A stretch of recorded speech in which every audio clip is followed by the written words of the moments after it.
10 seconds remaining.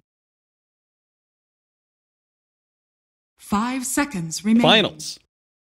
Grand Finals. Winner of this matchup between Dire and the Immortals will end up going to Bucharest for the PGL minor. Some pretty hyped up, especially since North America has been so fire lately. Goddamn, Dire getting knocked out of EOSIN, which tournament was it? ESL 1 Hamburg. They got knocked out of the ESL 1 Hamburg qualifiers.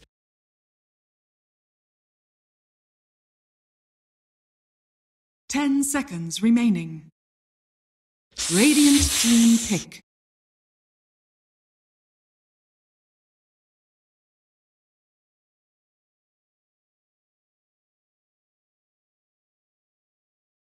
That's actually pretty hype.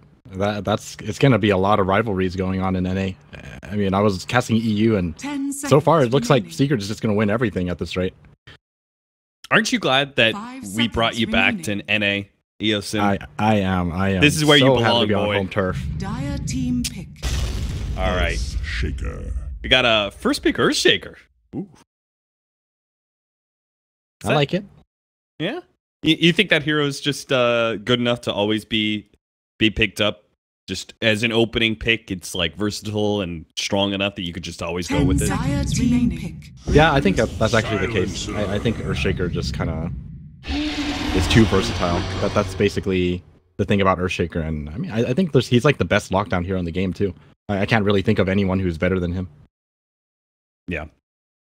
This is certainly a little bit of a turn, though. Immortals, the Spear Breaker, kind of expected, right? Remaining. 4 position that we're seeing all the time. But Silencer, what do you make of that one? 5 seconds remaining. That's actually a tough one. My guess is that they're probably going to expect an Earthshaker. I mean, if an Earthshaker jumps your team, you global, right? There's not going to be a follow-up to the Echo. And if you manage to jump on the opponent's team, you know, you can also do the exact same thing and not have to expect a Echo come out in return. That's my idea, or my guess at why there would be such an early silencer. It certainly is one of the tougher heroes to lane against remaining. as like an offlaner. You know, that 5 position silencer just kind of 5 sits there and seconds arcane remaining. curses you, or even worse, gets you with the Glaives of Wisdom underneath the creep wave because he's not taking any aggro. Like, there's nothing more that I hate than getting orbed down by a support as an offlaner, you know? That, like, normally you're just like, all right, you're drawing creep aggro, I'm at least trading a little bit, but against that orb, you can't even say Radiant that team the creeps back. are doing anything for you.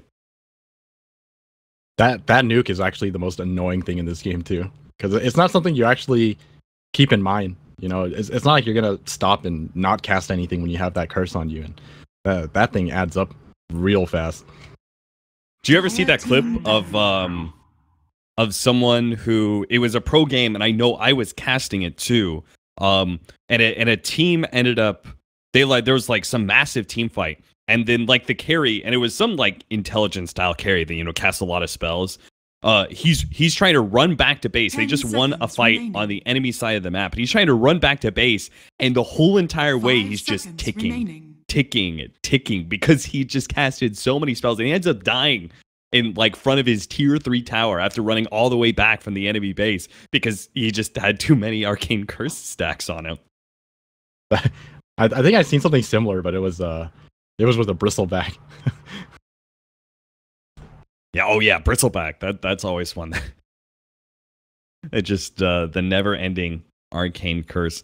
Ancient Apparition picked up, though. This seems to be one of the favorite supports right now. He's we had this talk, right? He's probably one of the best counters to the most cancerous cores right now, Necrophos, Venomancer, and I would say he's even decent versus Viper.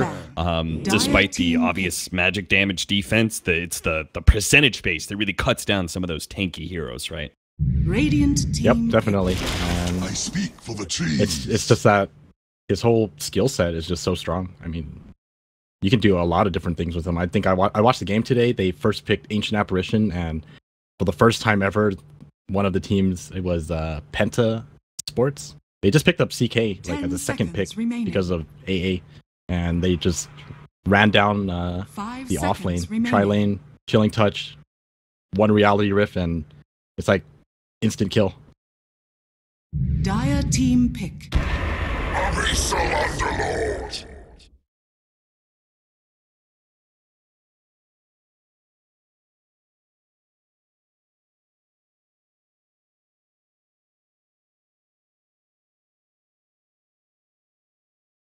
Ten seconds remaining. 5 seconds remaining.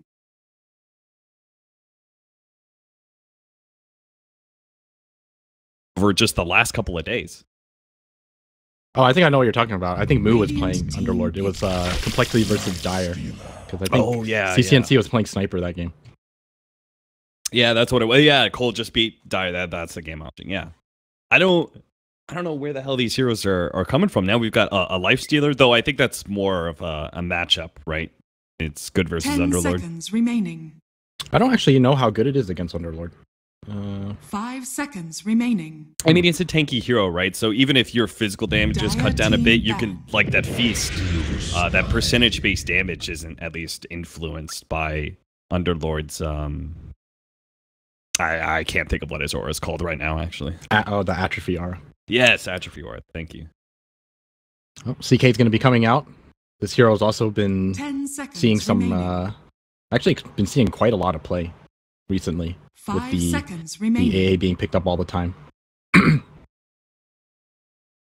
Yeah, that is a very, very tough duo to beat for an offlaner. Fortunately, Nature's Prophet can do a lot with like creep pulling and stuff, but I'm more interested in the Chaos Knight versus the Lifestealer. I'm feeling like this Lifestealer has been so heavily countered with just this one pickup that I mean, Immortals, I think, are going to have to play like hyper aggressive Dota with the Lifestealer and Fest Bomb, because I don't think in like this straight up matchup that the 10 Lifestealer seconds later on into the remaining. game is going to be able to do a whole lot. Yeah, definitely. 5 Chaos Knight is seconds just remaining. insane burst damage potential. I actually think he's one of the highest burst damage potential carries in the game, other than some of the more obvious ones like PA. I would say is highest potential, but CK, I mean, I've seen games where he comes out with Manta, Armlet, and Heart, just these 3 items. You know, you Phantasm, you Manta, and you Reality, and it's just instant deletion. And I feel like it's similar to that conversation that we had about Monkey King yesterday, where we're watching some of these strength carries, and they're not like they're thought of as very mid game focused, because the idea being that these agility carries would scale better into late game as they get their later stats, and they would just and they would also have a lot of armor because of the agility as well. And typically agility heroes just scaled better, so strength carries were more mid game focused, and most of these heroes were, right? Chaos Knight was more of a pushing style sort of carry. It was very team fight focused, I would say. Monkey King really wasn't a carry at any point, but now we're seeing like these guys are actually incredibly strong late game. Now they're picking up these hearts and stuff, and they're actually hitting bananas amounts of damage. I think a few of them is because of the introduction of the talent system. I mean, you look at Chaos Knight; they changed the way his reality rift works, and his level 25. Sometimes if you're dealing with too much magic immunity, I mean, you can pick up that reality rift talent and do the exact same thing as if they didn't have a BKB. Mm-hmm. Last couple of bans here. The Queen of Pain going to be banned out by Immortals, which I feel like would be... It's like one of the heroes that doesn't care too much about the Spirit Breaker, but I'm actually a little bit more concerned about like what if they did Death Prophet here, you know, or Mirana. All right, I always like seeing a Mirana. It's just a fun hero to watch. It's the same with Earthshaker. Earthshaker is extremely popular, but he's one of the popular heroes I'm okay with seeing all the time, just because of how entertaining the hero can be. 10 seconds remaining. And But she's what do you pretty think good about as a mid here? 5 You like the seconds fact remaining. what is it about the Mirana pickup that you like? She's just really flexible. I mean, I just like her as a spectator, but overall as a hero, she's just flexible. They have, one more pick coming up. It's most likely going to be a mid hero, and since they do have the potential to counter out your mid pick, you just go with a Mirana so that it's just safe. That's all. Now, the OD was already banned away by Dire. I think that was probably one of the better heroes they could have grabbed. Is there anything else that you can think? Because I don't think as a mid, you really care too much about the opposing Mirana. I feel like it's more about the Chaos Knight, or it's about like ending the game before like Chaos Knight is able to push toward later. Because at least the way I see it right now, Eosin, is that I feel like Dire actually has better late game just because of Chaos Knight. But I don't know, Nature's Prophet is the other team. Where do you feel like the late game really lies? Oh, yes, I was about to mention this. They're doing it. So I didn't really get a chance to talk about this. I've seen Chaos Knight time and time again, but no one ever picks Medusa, and I don't really know why. Well, I guess I kind of know why, but the idea behind the Medusa for me is you pick up that scepter, and the moment you see that CK, you can blow up all of the illusions with one snake. Yeah. Yeah, it's an incredibly strong counter. I feel like, at least in NA, it has been picked up a few times. I've watched a couple games of it at least. In fact, most of the time, whenever I see these fourth pick Chaos Knights, I've seen a couple of fifth ban Deuces just for that reason, just for that mechanic that the Aghanims instantly kills the illusions because it turns into stone, and the illusions turn to stone just automatically die. But I can't imagine like PPD like overlooked that obvious counter. You know, I have to think that he knew this was coming in some way and he's okay with it, but it is such a direct counter to what I feel is the linchpin of their strategy. Like Mirana's, for me, I never feel like a strategy relies on the Mirana core. You know, I feel like in this game, it's all about the Chaos Knight and to some extent Earthshaker.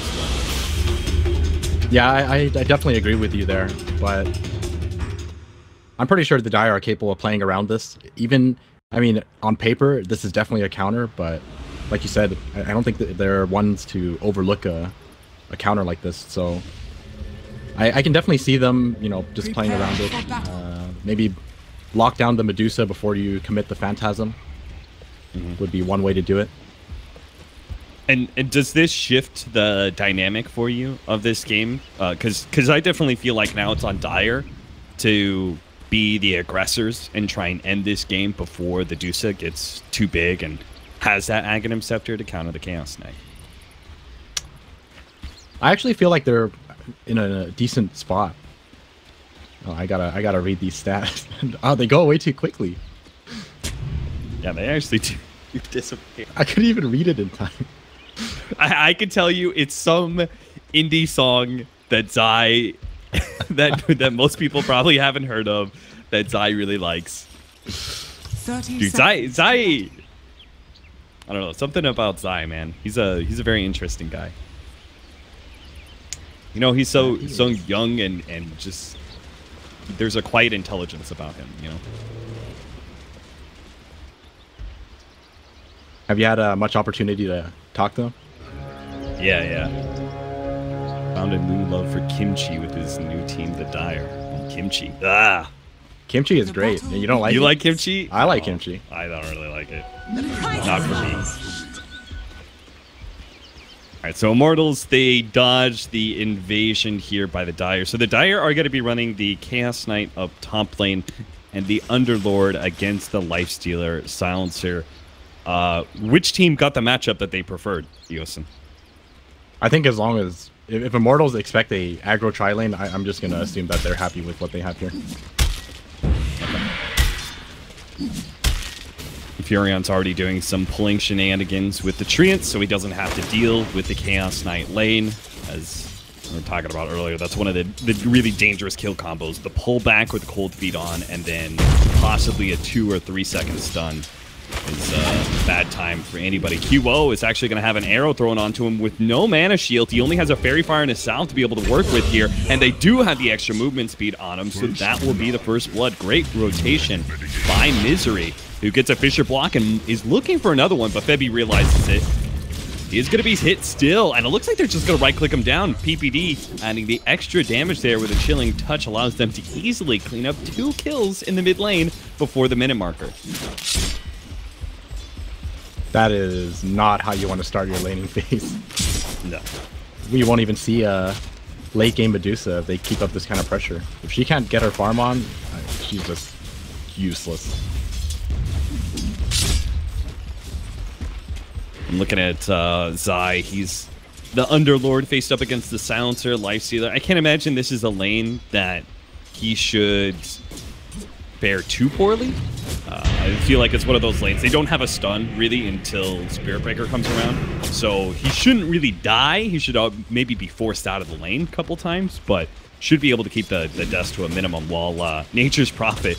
Breath's definitely got one of those lanes that you could die a whole lot if you're not careful. Yeah, I think all it takes is one stun. That's just how strong this lane is. Haste. Spirit Breaker getting the charge onto Misery. Picks up the haste rune. Our mid matchup, 8-3 right now for the Dusa compared to 6-3 for CCNC. So despite the early kill advantage that the Dire was able to claim, it seems like the Dusa is still able to hold its own. And charge out in the bottom lane. Zai is going to have to TP fast if he wants to be able to get ahead of the charge. Won't be able to do fast enough, though. And A is going to be brought down right underneath the tower. Meanwhile, top lane, there goes the Furion. So it looks like they did get a Reality Winds kill finally onto the Furion. But Frev's just going to bounce back real quickly. That's the great thing about Furion in so many ways, right? Is that he's just always to get right back into his lane.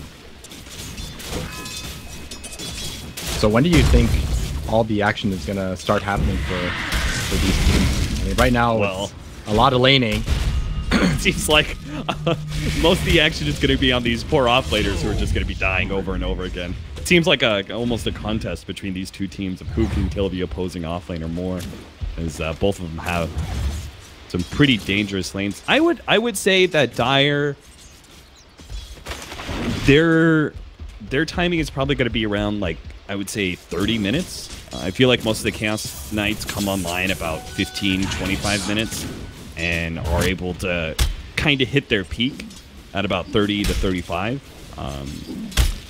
Chaos Knight definitely goes in the late game really well, but in this matchup against the Dusa, I don't think that's where they want to plan their win, you know? You know, for me, it's actually really hard to say if it's that bad of a matchup. I wonder if they'll be capable of itemizing and building items around this draft to shut down the Medusa so that actually doesn't happen late game. Because I think if CK manages to get his illusions on her, you will kill a Medusa in just like a matter of seconds. So for you, they think it's maybe about like initiation and such. Pycat's gonna wander into the mid lane for an early gank on QO, and there's nothing that QO could possibly do about that one. An interesting rotation.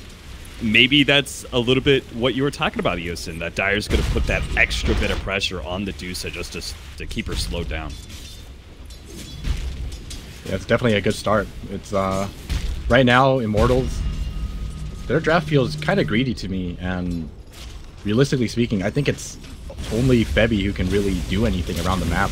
I mean, Forev can go too, but doesn't exactly have too much. He does have phase boost, so it's like Zai is going to be going down. Zai charged by Febby from the base. Immortals had plenty of time to set that up for a Forev TP as well. Radiant's bottom tower is That's the sad thing for Zai, right? Like, I feel like he's got a little bit easier of a lane by itself, but he can't rotate out. Rev can. Rev can go around the map and gank things and push down towers to treants if he feels like the lane is getting a little too tough for him. Underlords don't really have that option. They kind of have to just keep going back to it.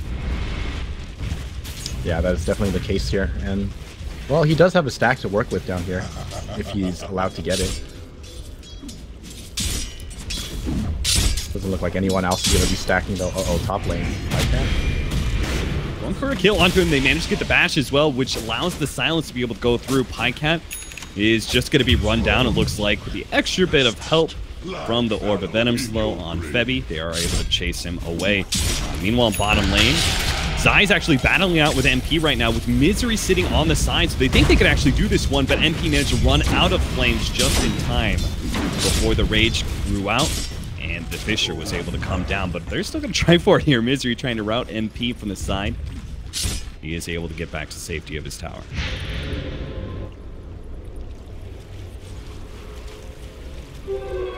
So far, I think, man, this is actually going to drive me insane, but the Dire is on the Radiant side. Oh, yeah. Were you here for this? We decided to call them the D. They're on the Radiant side. You could just call them the D. Because honestly, if anybody's new watching, you know, they're just going to be like, what the hell are you talking about when you say the Dire? It is already confusing me, so I will join you in that. I will call them the D. It's a little childish, but honestly, what else are we gonna call them? I'm not gonna denigrate them to the PPD stack. You know, that seems a little insulting to the rest of the members. Febby's gonna come in for the charge on the Pycat, but Misery's here. He stops the range heroes from behind, and Febby is unable to get the bash to keep going. So Immortals will have to retreat from that gank in the top lane. The D, I think they are definitely happy with how these lanes are going. You know, Pycat, like you said, definitely one of the focus of their drafts, but I mean, Misery and PPD, you know, despite all the movement, they're getting so much EXP somehow. PPD is like 4.5, and Misery has mana boots as well as level 5 at 7 minutes. And yeah, this is what happens when you get successful ganks. QO gonna be gone on here with a Fissure into the arrow, and he's out of mana and will be locked down by Cold Feet, making it easy for Misery to correct the kill. But at bottom lane, they also managed to get Zai with Brev TPing in and helping MP bring the big boy down. So they're gonna go for a quick tower push, looks like, in which case Zai's just gonna have to resume his duty, protector of the tower, and probably the sacrificial lamb. I mean, despite his deaths, he's still getting in quite a bit in terms of experience. Level 6, still pretty good. Radiant structures are fortified. Yeah, he's now got an escape mechanism since they don't really have an opening stun.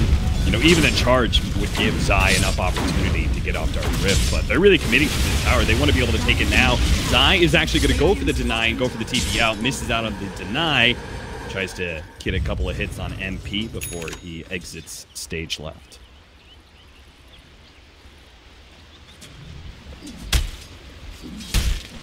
Misery is going to be placing some fairly aggressive wards this early on. I think they're kind of expecting QO to retreat to the jungle eventually, because he is not having a good time in this mid lane. Having 4 deaths already at 9 minutes. I actually have no idea. How early can you start just straight up jungling as a Dusa? It really depends on your skill build. Obviously, you're not going to be able to do it without levels of split shot. I would probably say you want to have at least 2 levels of it. So it really depends on how he wants to build his Medusa. If he continues at this rate, he won't even have split shot until, you know, level, what, 11?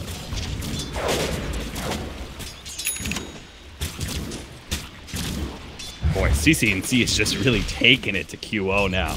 He's got that big advantage. He's also got the maxed out nuke, so he just kind of keeps on getting in QO's face, getting as many pot shots off on him. Meanwhile, top lane is going to be charged up here. Pycat lose Phantasm for the tower kill here. They do have the Lifestealer inside of the Spirit Breaker, but they're already lost their silencer. MP's going to pop out and go for Misery here, but he's got the Echo ready to go. He's just trying to last long enough for the Rage to go down.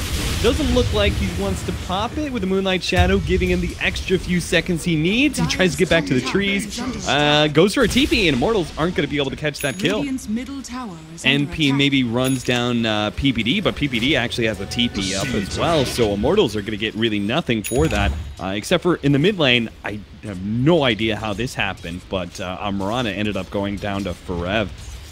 I think he was playing.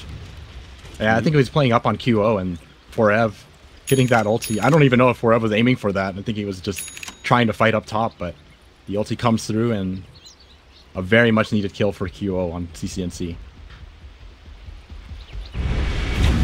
Radiant's top tower is under Zai, attack. this is where you start making your comeback as an Underlord. You've got maxed out Firestorm, and you've got both Arcane Boots and Soul Rings. You can just spam for days, and it's incredible how fast Underlord can farm, because he's got practically no cooldown to this Firestorm, so he can both push waves and take neutral camps anytime he wants.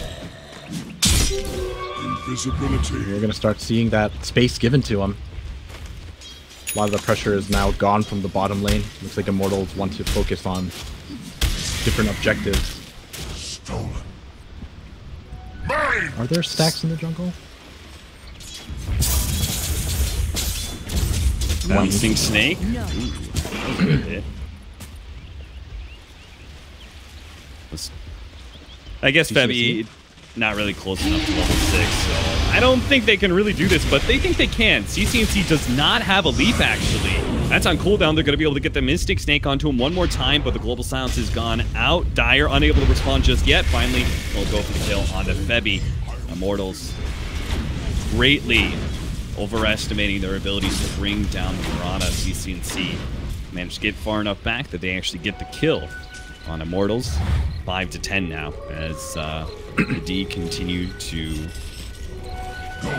take pretty good control of this laning phase and just kind of build and build. Yeah, I was really surprised at how they initiated that game. Both top lane, how they Dire's top tower has I was going to say, because all of this is without the tower advantage. Because the Immortals did take that bottom tower so early in this full game. But Dire's going to grow even bigger unless they lose this fight. Febby almost dies. A Pycat will actually get sliced down here, but at the same time, the Earthshaker's already dead. They managed to get the vision on a Pycat, but Forev needs to be able to get to the trees, unable to do so. Pycat is just tearing it up right now as the Chaos. Now, unfortunately, our Lifestealer does have a way out of this one. They actually think he's inside one of the treants here. But he's resting safely inside of range creep. I wonder if he's going to go for it now. I thought he was going to go for PPD. Oh, he is. He took control of the creep. He's going to stay under the high ground. Pop out on PPD. Go for that quick kill, especially with the charge coming in for the Spirit Breaker. He does have a rage coming in. Oh, no. Blocked out by the Fissure. They're going to have to charge it, but PPD's still on the other side of that one. Febby's going to die as well. He just got Ice Blast underneath the tower. MP stuck against the Chaos Knight. It just gets worse and worse. Fortunately for Ev, at least he was able to get the kill in a hard fight position, but that's really a moral victory, not a definitive one for Immortals. They continue to lose battle after battle against the Dire. Thank you for that stat, Grant. Oh, Fissure. Are you going to be able to follow it up? He is blocked. Forced to use the ultimate. QO gonna retreat. Actually has an arcane rune waiting for him. I mean, I guess in a way it is making space for QO. Hasn't been pressured as hard since MP and Forev are kind of the cores that are just moving around the map right now and making space for QO. This is starting to become the point where this looks like all their hopes and dreams are on QO right now. But do you feel like Immortals is doing so successfully? Like, they're buying time for QO in some ways, but I feel like they're giving away a lot of gold and experience to the Dire this whole entire time. Every single attempt they make to kind of make something happen, it seems to go badly for them. Oh, definitely. With the way it's happening right now, there's no way it's worth it. I would say it's worth it if they had, you know, stacks to fall back to, for example. They're using QO as bait, but they may not be here in time. They're smoking across, but they've already killed Dubu. QO is able to get out of the cold feet, and the Shroud actually blocks down one of the illusions. Phoenix, QO still going to be gone on here and brought down by the Ice Blast. Finally, Febby arrives. He's going to bump back PPD for MP to get the cleanup kill, but honestly, a hard fight position may be all they get again. He throws out the open wounds on a Ministry, but without a rage, he has to get out of here, but he's going to be Echo Slammed up. Fortunately, managed to get the armlet off just in time. Arrow misses from CCNC, and P gets the high ground and does manage to jump into one of the creeps. So CCNC won't be able to deal with that one with the arrow on cooldown. Immortals again lost what, 3 heroes for that team fight and only killed PPD, the Ancient Apparition. Always feels like he's... Oh. Whoa, what is Dubu? What are you doing here, buddy? All right, well, maybe he thought QO. Wow, okay, I can actually see this setup. This is actually great. Immortals is going to be able to pick up at least one Zai. Rescue Crew Zai. Oh, my goodness. Get Ubered on out of there, boys. Immortals fail to pick up the extra kills that they surely would have gotten from that team fight, thanks to Zai's Underlord. And now they're going to be able to fight almost right away because they didn't have to blow TPs to get back to base. Underlord's already here. Febby's been brought down. And MP, he needs a way out of this one because he doesn't have a rage and he doesn't have his ultimate up. So nobody can really save him from going down. Immortals now down 20-9 against the Dire. That was fantastic play from Zai because not only did he get his team out from that, he took him to the shrine instead of what normally people would just bring people back all the way to the base. Takes him to the shrine, they heal up. I think Immortals didn't even expect them to come back that quickly. And with that, that's another 2-hero pickup. Are they going to go for the pickup? Hail attacks EMP. No, they're not. He doesn't have it. They're still going to try and get a kill onto Pycat. Immortals never one to back down from fight. They know Pycat may not have his ultimate. He actually just got it up, but obviously he's not going to use it there. Surrounded by 4 heroes. He is weak from taking. So, Dire do lose a hero there, but CCNC is trying to get the most out of the situation, pressuring that tier 2 at the top lane. Radiant's bottom tower Dubu's is under getting attack. mass pinged right now. He Dire's actually top lays down a tower ward, which is is under already a attack. sentry. Dubu, you better start TPing fast, son. They're going to go for Zai, but he's already underneath his own pit, so that's going to slow down Febby. It may actually get him killed with a cold feet. Not enough damage, it seems like. Zai ends up going down to MP, and it looks like PPD is going to get caught as well. Febby must have survived on just a small little sliver of HP against that Ice Blast.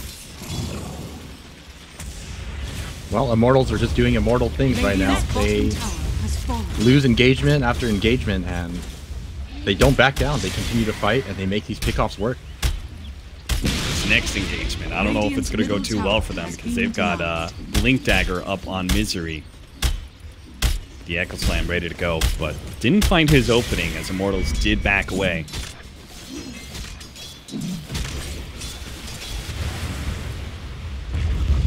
Kind of surprised that we aren't using smokes to hide this Blink Dagger, so pretty sure Immortals know about this now. Dire's middle tower is under attack. Dire's middle tower They has do fallen. finally take that mid-tier 1 tower. You could see how much Immortals were putting into keeping that tower alive for the first 15 minutes. It seems like that is a common theme that I see whenever we're seeing like Alchemist, or in this case Medusa, or one of those later farmers for Immortals.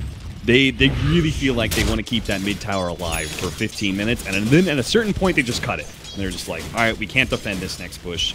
Just farm while they go ahead and take it. Kyo is actually going to go straight for the Scepter. Yeah. And I definitely like this pickup because it means that we're going to use this pick. I don't think that arrow actually hit. I think it hit a creep, so QO is able to get off his ultimate, managed to put to stone both Pycat as well as a couple of the backline heroes, but a big hit by Zai, managed to get the pit in there with the Underlord Fire, but CCNC in trouble, doesn't have the leap up for another second, gets brought down by Immortals. Oh no, Misery! He got caught, his blink didn't go off or something, and he wastes the Echo Slam. Pycat almost dies in the back line. Zai is going to go and try and save himself with a Dark Rift out. Ooh, that was a little close. That snake actually bounced over to Pycat. Pycat in trouble now is going to be met with Barret, but never mind. Barret's the one in trouble. He just turns and man fights. Pycat is going to be slowed down by the open wounds with the trance there as well. Pycat does end up going down. Not before he at least brings one down with him. Still, though, the Dire definitely lose out on that fight big time, and Immortals and to get themselves a hefty amount of gold and experience in the last couple of minutes. Immortals, they're evening out the game now. It's really unfortunate that Misery, like you said, got grazed by something. I didn't see what it was either. Maybe it was Forev's ultimate, but canceling his blink, they really needed that echo, and not having it there leads them to losing that fight. So Eosin, what's been going wrong? What's changed? What have Immortals started doing right that they won fights? I think they're starting to take these engagements on their terms. Like this initiation, with a little bit of luck, honestly, like you said, I think the arrow didn't connect on QO. I think if QO was hit by that arrow, there was not going to be a stone gaze to be dealt with, and that fight might have turned out differently. Like the last 2 engagements, Immortals were much more prepared to take these fights rather than kind of like going in one by one, chain feeding for the first couple of engagements that they had. Brev might have just spotted PPD placing out that ward. Though they're certainly not acting like it. That means Clear Vision is going to go for this one. Gets caught by both the Fisher as well as the Pit. Oh, and gets caught again, so he's actually going to be cold-footed on the spot. brought down by the Ice Blast. The arrow too. Dude, I'm actually realizing that the Dire actually have so many ways to be able to set up cool plays off of, like, Rana Arrow and stuff. Like, the Reality Rift pullback onto the Arrow was a pretty cool, like, cool concept, even though it didn't work out on that Dusa earlier. It's definitely style points, but not exactly the most reliable. Yeah. We're beginning to see DR beginning to crack a little bit. You know, I didn't even notice that Pycat picked up the Blink Dagger. I assume that's probably why he picked it up. I think you probably need to against the Dusa in many ways, right? Like you were trying to talk about the fact that like you just need the right initiation if you're going to be able to beat this Dusa late game. You can't let her be able to get off some of her spells, and that'll certainly help the Chaos Knight when it comes to being able to get that fast jump into some of these fights. Yeah, that's a good point. I really like the item on CK. Frev starts booking it out there with the Shadow Blade, seeing if he can catch anybody from Dire. CCNC spotted by Frev. Not going to have a boat down. Misery will also TP out. So, do we have that Aghanim Scepter yet on QO? Is that what's coming out to him? Yes, it is. So this will certainly be a big shift in the power dynamic of these team fights. Yeah, this is where things get really interesting for me, because I think the D are going to have a very hard time winning these team fights if they can't make the illusions work out for Pycat. So they're going to have to figure out how to work around that. Mom equals toilet. I remember that one. QO. It's actually a little bit low on mana, and they're going to throw out the Global Silence as Febby makes his initiation with a charge in. They're actually splitting targets here because NP wants to go for the deal with the Earthshaker first, who's surrounded by Treants. Febby's going to get blown up by Pycat. Now they start retreating. Immortals do not want to be caught by this Chaos Knight, who Pycat actually, oh my god, he blinked himself over there to go for the Furion and got himself stuck on the Treants. And they just cooled out there for like a good 5 seconds while the Treants had them locked in. What the hell? Dire's bottom tower has fallen. What a blink. Alright, they're gonna chase. Is this arrow gonna connect? Oh, what an arrow! CCNC slams one. And they do have the counter vision to be able to bring him down. Great setup. I guess it's not counter vision, right? It's a hit. Ends up revealing him. Ooh. Well, Dire seems to be, or not Dire, the D seems to be cleaning up their game right now, not exactly trying to fight Immortals head on. They're very cautious with their engagements now. Misery? I don't know what, maybe he's thinking about just going for a quick kill on Dubu with the Echo Slam, just a one-off. Just trying to finish up his Yule Scepter right now. Hey, I got a question for you, Eosin. Against the Dusa, we already have one Diffusal play. Do you think Pycat gets one? Manta Diffusal later on? I don't actually know. I feel like it's like incredibly strong, but it's a kind of a glass cannon build. Yeah, because you really want the stats. Hard. Yeah. Quick sprint.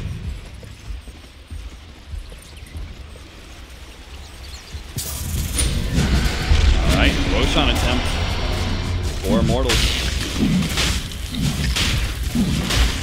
And doesn't look like Dire have any idea what's going to be happening. A Solar Crest being built by Zai's Underlord after Guardian Greed. Looks like he's going to head over to the pit. Check it out, just a little bit too late. Or maybe it's not too late.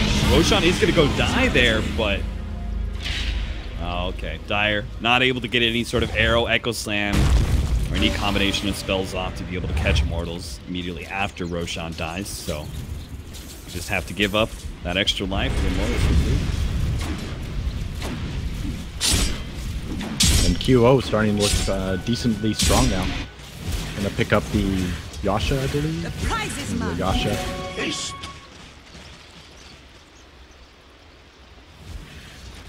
Now, I don't know if they were looking for an Infest Bomb opportunity here, from Forev when they TP down bottom, maybe go for some sort of Shadow Blade pickoff. They still think they can do it.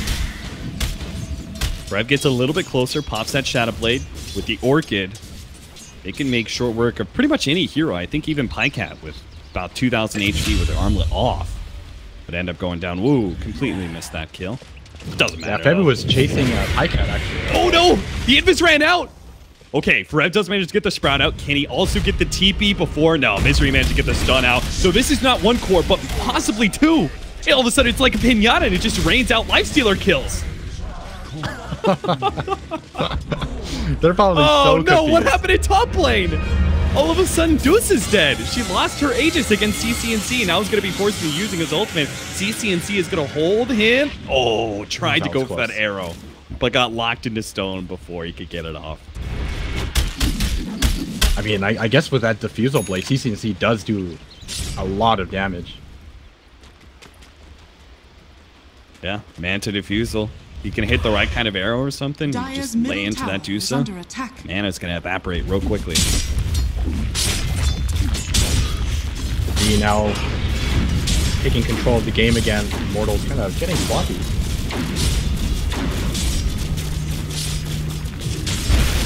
Tier 2. Immortals can't really contest. They're still going to go for a charge out here. The Lifestealer just came back, and he's going to go for an Infest Bomb onto the Lifestealer, who's TPing on, and will go straight for Misery first to make sure that Initiator doesn't get an opportunity to do anything. Pycat does manage to blink out, though. He got away from that nasty situation, and so is everybody else. They're all going to be able to TP or run themselves away, so that was not nearly as bad as it could have been. Well, maybe it's still going to get bad. Febby is getting the charge onto CCNC, has the invis. Febby does not have any counter vision. Highly doubt. Oh, he does actually have it. He has the dust and is going to be able to catch CCNC with the Orchid. Pycat? No. He's backing away from that one. That would be a foolish endeavor to try and fight that fight. Dire's bottom tower is under attack. Yeah, Forev was holding on to that dust for quite a while. I think he's had it ever since they died once to the Moonlight Shadow. The seeds of fortune. This game is kind of strange. It's really hard to predict what's going to happen. Immortals just seems to like fire up every time they have things go wrong, and then they just tighten up their game and go just find opportunities all the time for some reason. So MP is looking at a Sulkiras, which, you know, whenever I see armor against Chaos Knight, like, it's obviously necessary, but in some ways, I almost think that it's like, it's almost does not enough. You know, you still get blown up by the Chaos Knight most of the time. You know, if you do actually get stunned and he's got Phantasm out, you're just going to end up dying anyway. So, obviously for a Lifestealer, though, when he's raged up and stuff, he doesn't have to worry about that kind of lockdown. But I still would not be surprised to see this Lifestealer not really be much of a factor in team fights if he tries to go toe-to-toe with the Chaos Knight ever. I think that's why he has to play so much with these Infest Bombs off of the Nature's Prophet and the Spirit Breaker and let the initiation go on anybody else but him.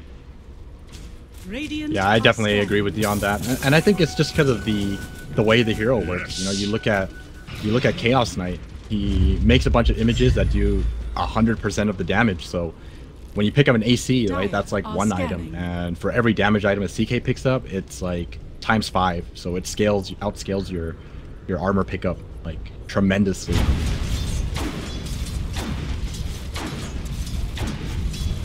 Five-man smoke up from Dire. Still pushing out this bottom lane. Now, I do think Immortals have seen the fire from Zai pushing. Now, that could just as easily be him being out of vision. But I'm pretty sure is just baiting right now. He wants to bait so badly. Yeah, he's going to pop the smoke. Do manage to get the pit onto him with the Ice Blast follow-up, but he's already gotten off his ultimate. Bebby actually finds his charge, stops it up there. And now the jump in. They're going to go straight for Pycat. Now, MP pops out on top of Pycat. But the Phantasm is gone. I don't think they had any kind of vision up. The Phantasm may be out, but are Immortals still going to be able to fight this one? Misery makes the initiation on the side, going straight for Forev. Pycat still managed to get the Manta kill onto the extra with QO locked down inside the pit against CCNC's Diffusal Blade. They quickly run out of mana. And Dusa ends up going down Immortals. It seemed like they knew everything that was kind of going on, but still could not find the correct way to take that fight. That is when you know it's looking very bad for your team. When you draft this hero to counter your enemy's core, and it works out too. The Phantasm came out, he threw the snake, all the images die, and you still just lose the team fight so badly. That is a very bad run. Tier 3, Raxes, Immortals. Stand by and watch is not just one lane of Rax, but possibly second tier 3 is going to fall. They still have 12 more seconds until the Deuce is back up. And Dire, that's one of the lovely things about Underlord. You can really push it to the limits. These push opportunities, because you know you have that free, uninterruptible TP back. It's always a nice feeling. AA Blast is going to come over here and mess with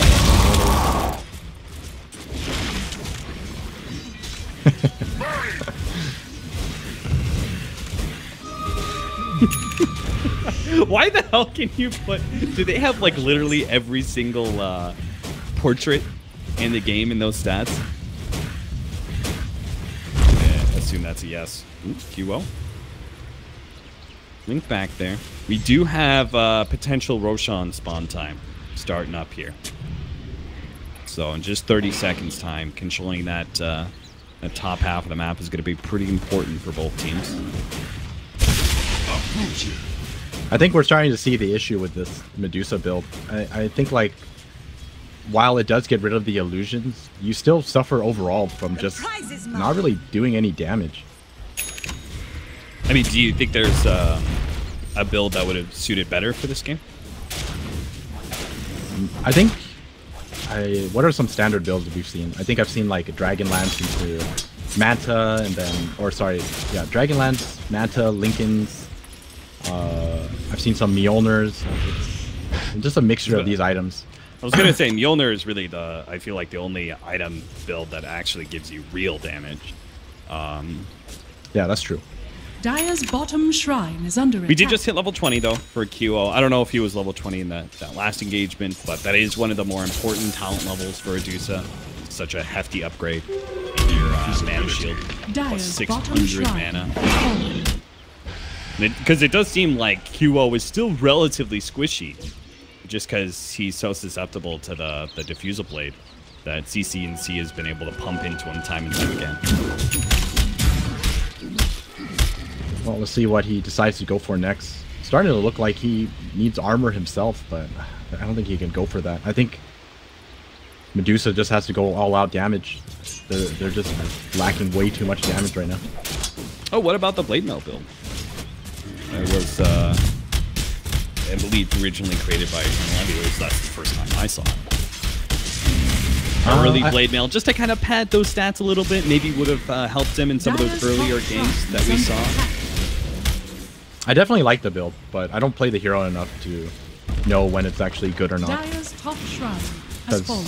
I was just kind of thinking, if you went for, you know, a damage item or damage items, you can still kill off the illusions without needing this scepter. Right? I think it's like, maybe you go for the scepter when he has illusions that just have way too much life, you know, when they pick up a heart, for example. Then you actually think about getting a scepter, but until then, maybe you build a somewhat standard, I guess. Right now it seems entirely on Forev to try and create some sort of space. Well, as I say that, Immortals are still going to go for what I think is kind of a blind push out here. They have a 4-man smoke, go through their jungle. They don't really have any vision on the enemy side of the map here. I guess they kind of have to do this sort of thing, though, when Roshan is on the line. I think if you give the Dire an Aegis, they probably just finish up another lane of Rax pretty easily. I mean, being able to push high ground with a Chaos Knight Aegis, Radiant are scanning. knowing you've got that second life, especially since he's got a Blink Dagger and could potentially just blink out on his second life if he's in real trouble. He's about to finish that Dire Salt are scanning. Cuirass as well. Probably waiting for that.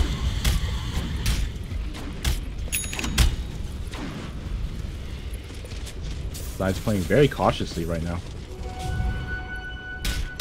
I think they've definitely used to Immortals very you know, I think it's just a ballsy playstyle. You know, when you know you're down but you're still willing to take those team fights. In some way, it's a realization of a greater truth, which is that if you're losing now, you're probably going to be losing later. There's no sit back and be able to farm up most of the games. Map just gets controlled too much. Only way that you can really get yourself out of this hole is getting a successful team. Yeah, they're doing their best to try to take a team fight on this high ground, but Dire just not having any of it. Trying to bait QO again, but I don't know if this will work out. Didn't work out last time. Seeing if they can get maybe those free arrow initiations. Dire's middle tower is under attack. You know, you get a 3 or 4 second arrow to start a team fight. Then you can kind of force it if you want. But for now, just kind of poking and prodding. As you said, that Assault Cuirass will be coming in. I think that'll definitely make a block. Here comes the charge, though. Febby cancels it, but they're going to be caught by the pit. That is a beauty. From Zai is going to be able to get in with the Shivas, while Duo is straight forward, gets casted out by the Echo Slam. He's going to have to immediately buy back if he wants to be able to join this fight, and he will. But Immortals are on the retreat. Oh, the pullback Reality Rift jumps into Dubu. Dubu's TP will be canceled, and they'll both end up dying in a corner alone. Immortals lose game number 1 in this grand finals of the PGL. All right, I think seeing this game has me convinced that Medusa isn't exactly the greatest counter to CK. Yeah, they definitely fought their way back into the game. They were like a 3K deficit relatively early, and then they had 1 or 2 of those pretty good fights